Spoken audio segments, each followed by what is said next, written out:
Ni nthawi ya nkhani kuchokera kuno ku MBC ndipo masana wano muli ndi mphatso ntchito yawo molimbika pobweretsa mayankho pa mavuto omwe anthu mdziko muno akukumana nawo ndi kusintha miyoyo yawo. Dr. Chakwera walankhula izi ku Kamuzu Palace mu mzinda wa Lilongwe pamwamba olumbiritsa nduna zatsopano.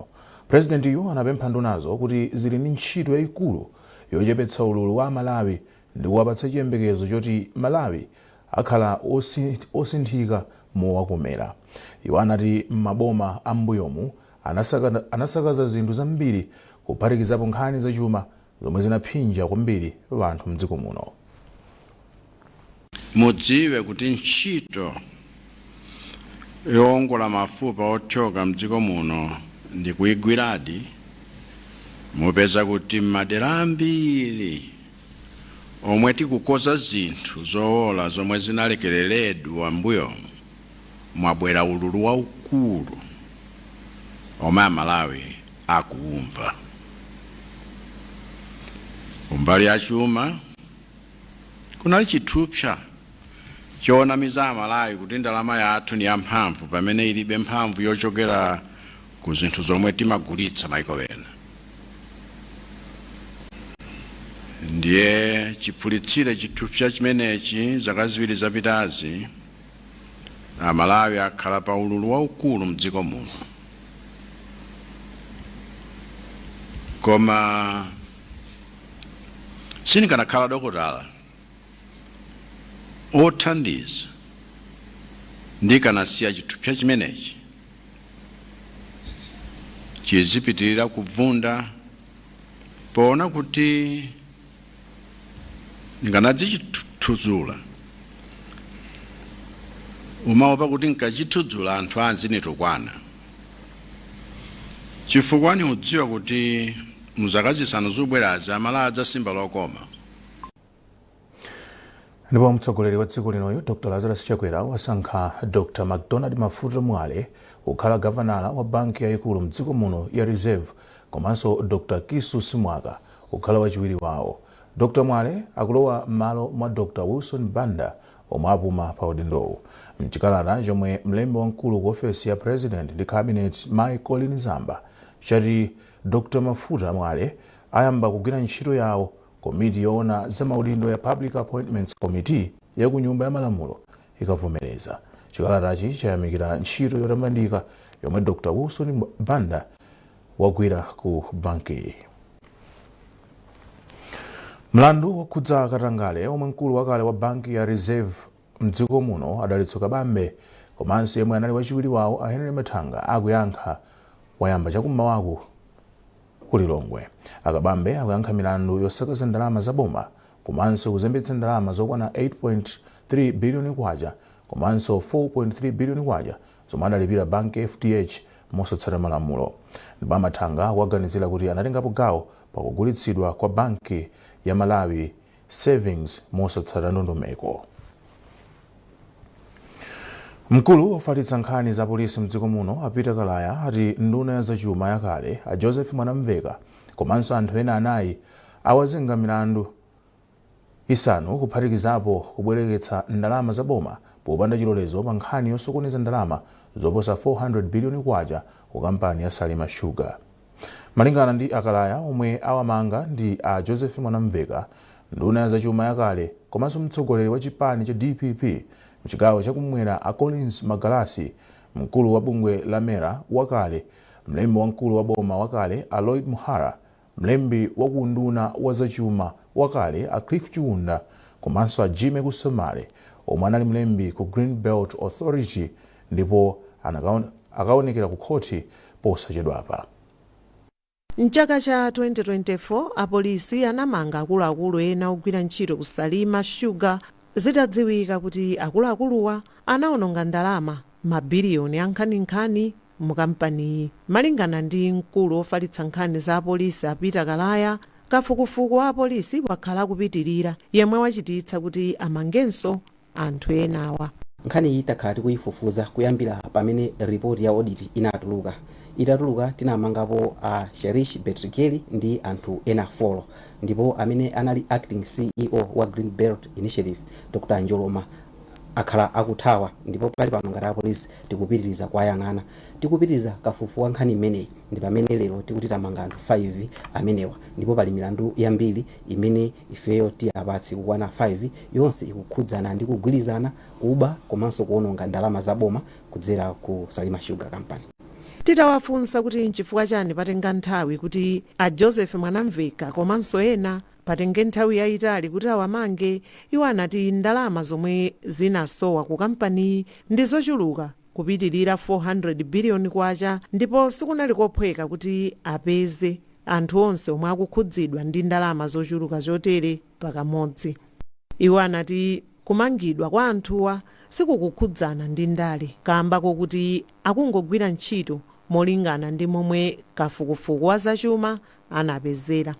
Tinene motsindika pano ngati apolisi kuti kuwamanga tamanga anthu 5 awa kukutsatira kafukufuku amene takhala tikuchita, ndipo ndi nkhani zoti sizikukhudzana ndi ndale komano ndalama zaboma zimene zinaonongedwa. Ife ntchito yathu ndikungofufuza monga mmene mphamvu malamulo amatipatsira mphamvu kuti tifufuze, ndipo tipitiriza kugwira ntchito imeneyi kotsatira, tipitiriza kugwira ntchito imeneyi kugwirira Amalawi monga mmene malamulo amatipatsira mphamvu. Pakadali pano anthu atsanuwa awazenga milandu 5 kuphatikizapo kukhala ndi ndalama zochuluka kwambiri, money laundering, kubwereketsa ndalama zaboma popanda chilolezo, komanso kukambirana kubwereketsa ndalama popanda chilolezo cha Nyumba ya Malamulo. Mwazina akuluakuluwa akaonekera ku bwalo la milandu posachedwapa. Ndine Eunice Jovu kuchokera ku Lilongwe. Bwalo la milandu la magistrate mzinda wa Blantyre latulutsa babelo phungu wa Nyumba ya Malamulo wa dera la kumwera chakumvuma kwa mzinda wa Blantyre Samia Suleiman omwe wamanga dzulo pa mlandu ofuna kuyipitsa mbiri ya anthu ena. Popereka chigamulo chake, senior resident magistrate Andrew Manga walamula Samia Suleiman apereke ndalama zachikole zokwana 500,000 kwacha, chikole china monga katundu yemwe mtengo wake ndi 2 miliyoni kwacha, kupereka zitupa zawo zoyendera, komanso azikaonekera kulikulu la polisi ku chigawo chakumwera kumadzulo kamodzi pa mwezi. Malingana ndi chikalata cha mlandu omwe a Suleiman awatsegulira, akuwaganizira kuti pakati pa mwezi wa Disemba chaka chatha ndi Januwale chaka chino, phunguyo analemba pa tsamba lake la mchezo la pa internet zinthu zoyipitsa mbiri ya nduna yoona za maboma ang'ono a Richard Chimwendo Banda, Baba Malondera ndi nduna ya zamigodi a Kenneth Zikhale Ng'oma. Unduna wa zaumoyo wati wakonzeka kupereka katemera wa matenda a kolera m'maboma 4 omwe akhudzidwa ndi matendawa kuyambira Sabata yamawa lolemba mpaka pa 19 Januwale chaka chino. Mneneri wa undunawo Adrian Chikumbe wauza MBC kuti ili ndi imodzi mwa njira zomwe undunawo wayika pofuna kuti nthendayi isafale kwambiri mdziko muno. Margaret Mapando ali ndi ripoti. Malingana ndi unduna wa zaumoyo, kuchokera mu Seputembala chaka chatha, anthu pafupifupi 229 anapezeka ndi matenda a kolera, ndipo anthu 14 ndiwo anamwalira. Undunawo wati maboma 4 mdziko muno achitipa, Karonga, Balaka komanso Machinga ndiwo akhudzidwa kwambiri ndi matenda awa. Mneneri mu unduna wa zaumoyo a Adrian Chikumbe ati undunawo unalandira katemera pafupifupi 700,000 kuchokera ku bungwe la zaumoyo pa dziko lonse la World Health Organization WHO. Achikumbe ati katemerayu amupereka kwa anthu okhudzidwa maboma 4 momwe matenda awa afala kwambiri. Tikamapereka katemera wa kolera ndosiyana ndi akatemera ena amene timaperekera ngati wa COVID-19 oti timapereka kwa aliyense. Katemera wa kolera timapereka kumene kobuka kale matenda a kolera kuti tithandizire kuti kolera ija kumene koko ithe. Ndiye ndi chifukwa chake tungosankhako maboma 4 kumene kuli kale matenda amenewa komanso madera amene kwakhudzidwa ndi matenda a kolera. Achikumbe atinso unduna ukugwira ntchito limodzi ndi mabungwe okhudzidwa komanso maunduna ena monga unduna wa zamadzi ndi ukhondo pofuna kudziwitsa anthu za kuopsa kwa nthenda ya kolera komanso momwe angathanirane ndi nthendayi. Tipitirizabe kupereka mauthenga amenewa, tipitirizabe kulumikizana ndi magulu osiyanasiyana, komanso tipitiriza kugawa zinthu ngati klorini zimene zikuthandizira kuti amene akutunga madzi pa malo osatetezeka athire m'madzi ndi kupha majeremusi kuti kolera itsike. matenda a kolera akhala akukhudza dziko lino kwa nthawi makamaka mu March mchaka cha 2022 pomwe dziko lino linakhudzidwa kwambiri ndi matenda awa. Margaret Mapando, MBC, Lilongwe. mukuonera nkhanizi kuchokera kuno ku MBC ndipo masana wano muli ndine Mphatso Tebulo. Bwanje tionenso mitu yake. President Chakwera wapempha nduna zatsopano zomwe azilumbiritsa kuti zigwire ntchito molimbika pofuna kutukula miyoyo ya Malawi. Nduna yakale ya zachuma Joseph Mwanamveka komanso anthu ena anayi omwe akuwaganizira kuti anasokoneza ndalama zoposa 400 biliyoni kwacha ku kampani ya Salima Sugar aonekera ku bwalo la milandu masana wano. Katswiri pa nkhani za ndale ndi ulamuliro wabwino Adrian Nyirenda wapempha Malawi kuti apitirize kulemekeza maganizo a anthu ena.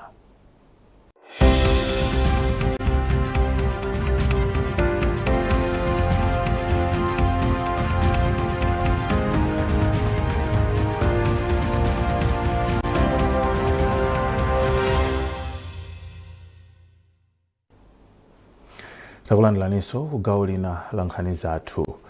Akatswiri okhudzidwa pa ntchito zamtengatenga atsindika kufunika kulimbikitsa ntchito za maulendo apamadzi ponena kuti maulendo otere ali mkuthekera kuthandizira ntchito za chitukuko cha dziko lino.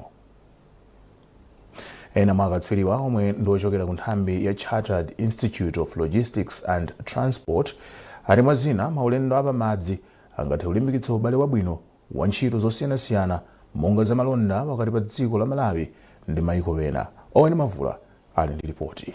Ntchito za mtengatenga ndi imodzi mwa ntchito zofunikira kwambiri pa chitukuko cha dziko.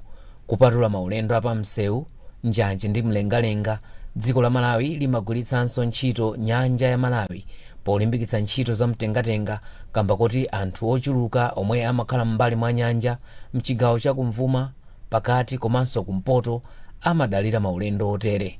Pofuna kulimbikitsa ntchito za maulendo apamadzi, nthambi ya Chartered Institute of Logistics and Transport kuno ku Malawi yati ikugwira ntchito limodzi ndi unduna wa zamayendedwe pofuna kuthandizira boma pamomwe dziko lino lingapititsire patsogolo ntchito za maulendo apamadzi kuti dziko lino lisatsalire mu ntchito zosiyanasiyana ndi maiko oyandikana nalo. Malingana ndi a Cuthbert Chinguwo omwe ndi ogwirizira utsogoleri wa bungweri, ntchito za maulendo apamadzi mdziko muno zili ndi kuthekera kosintha zinthu, koma chomwe chikufunika ndi kulimbikitsa kuti ntchitozi zipite patsogolo poyika chidwi chochuluka. Dziko la Malawi monga tikuziwira lili landlocked, tilibe access kwenikweni ku nyanja ya Mchere ngati Indian Ocean. Izi zimachitisa kuti katundu wathu azibwera pa mtengo waukulu.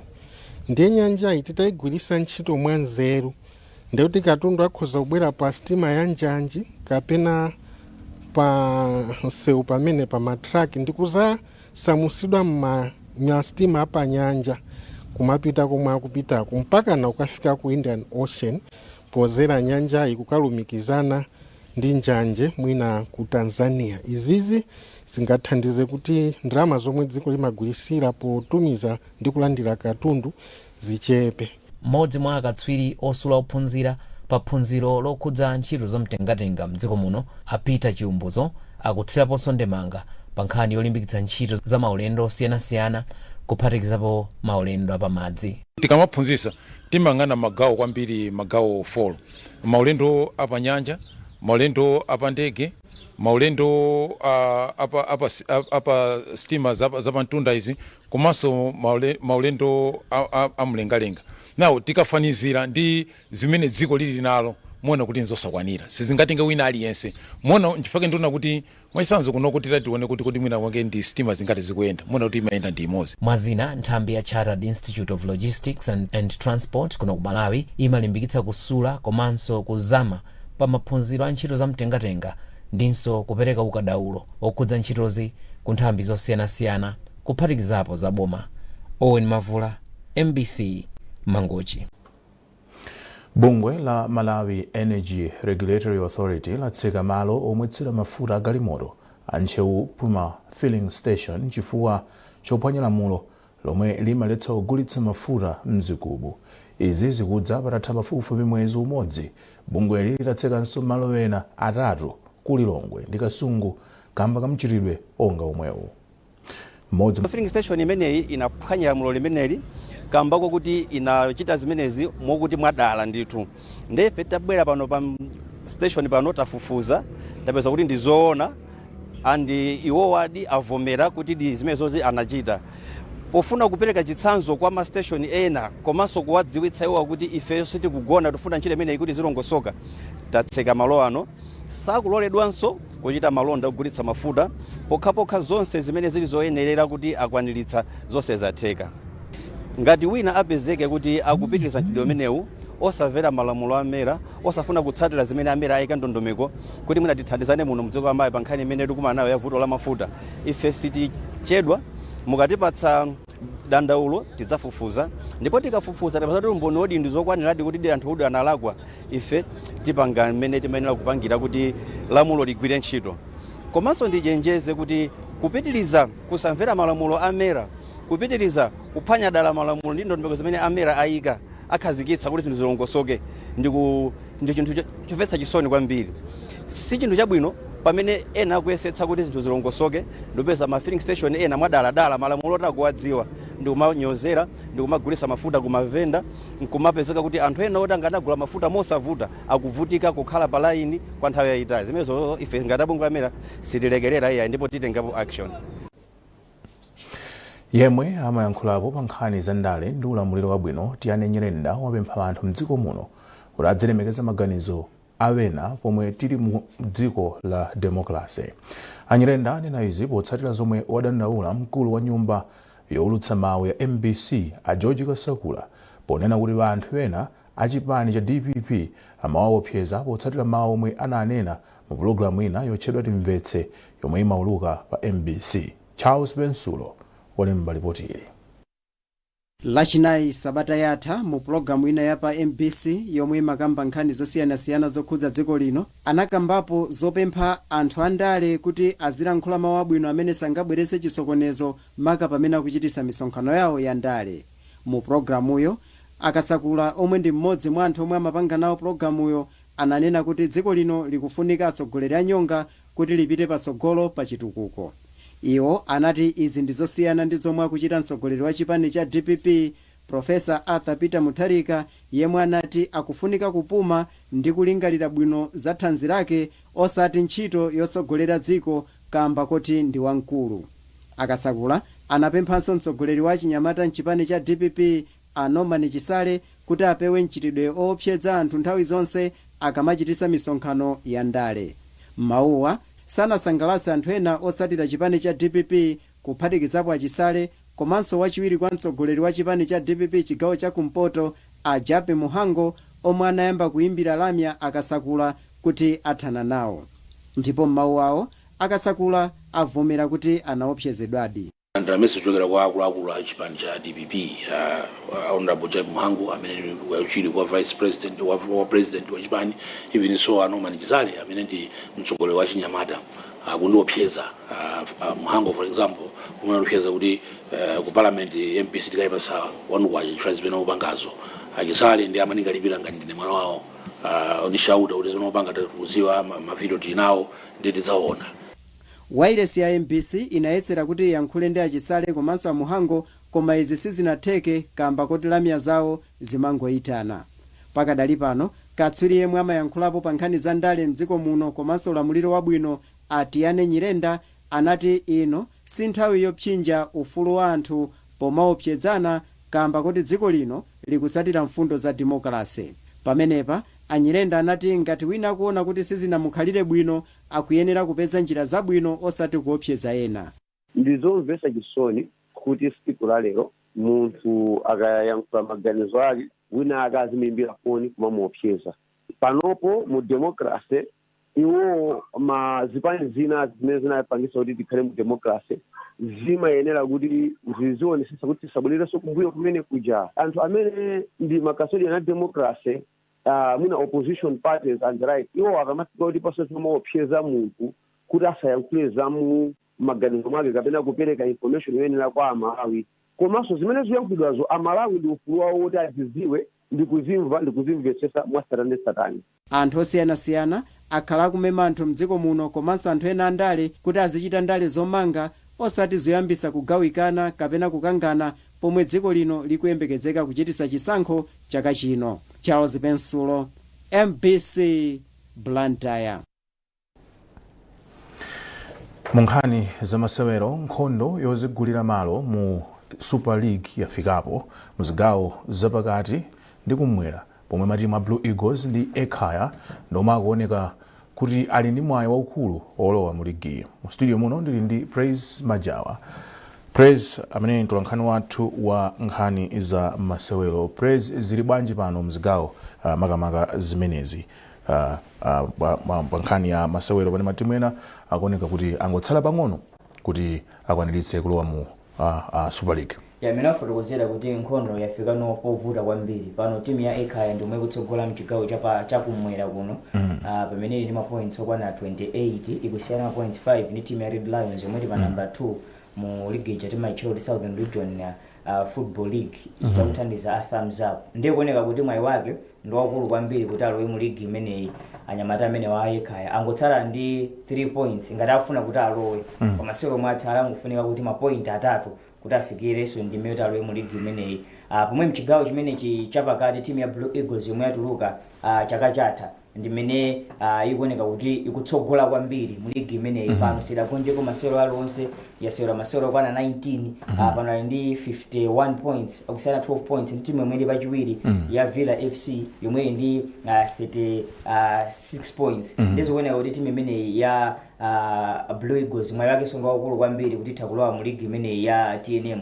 Pano zokumaoneka kuti Ajinairia Kananji mphutsa timu ya Blue Eagles anyamata ake amene timu imene anamanga yomwe anatuluka mu Super League yomwe so ali nayo so mu chigawo chimenechi league ya mchigawo chapakati. Ndizikuoneka kuti matimu amene wa Ekhaya komanso timu imene ya Blue Eagles ndemwali ndi mwayi wakulu kufikira mchigawo chapakati komanso kumwera pomwe kumpoto timu ya Songwe Border United inalowa kale pa Germany mupano yamba zokonzekera akuiritsa maiso kumene kwawo sewera kuti apeze osewera tsopano kwa paka dali pano nkhondo yakula kwambiri kapena kuti ambiri tikuyang'ana Blue Eagles yongofuna point imodzi mchigawo chapakati pomwe timu imene ya Ekhaya kufuna ma point atatu kuchokera mchigawo chakumwera.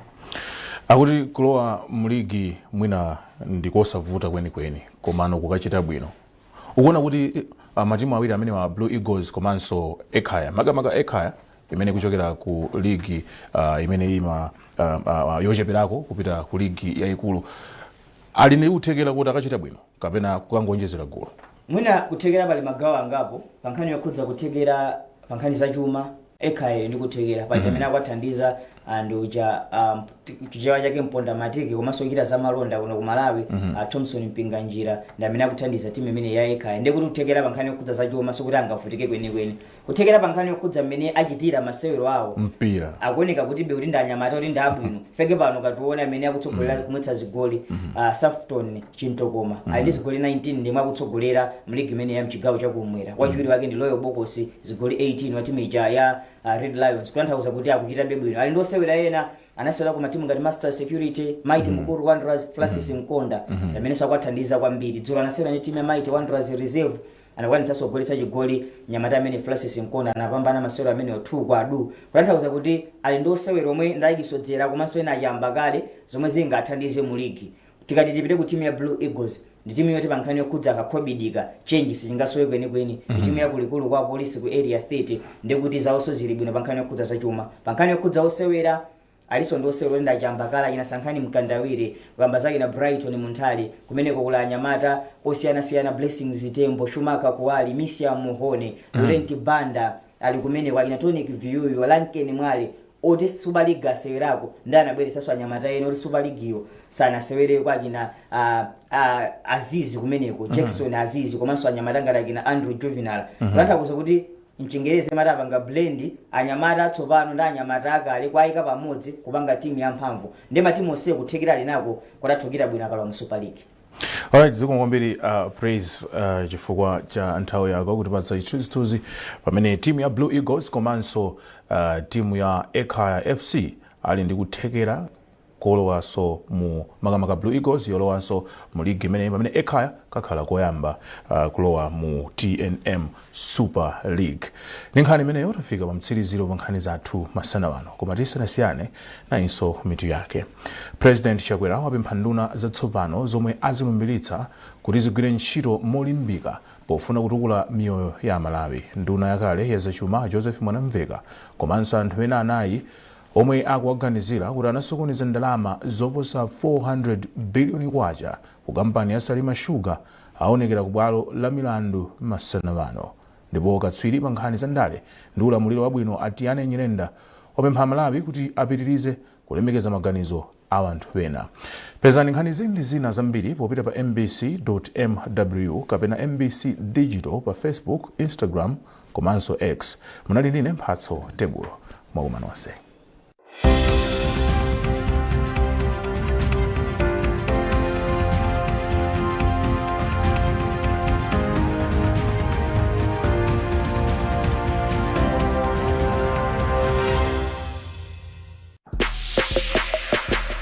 Modern day life is all about setting or following the latest trend.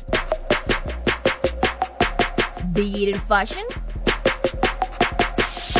technology, art and craft. Because it's either you're trending or you're not trending at all.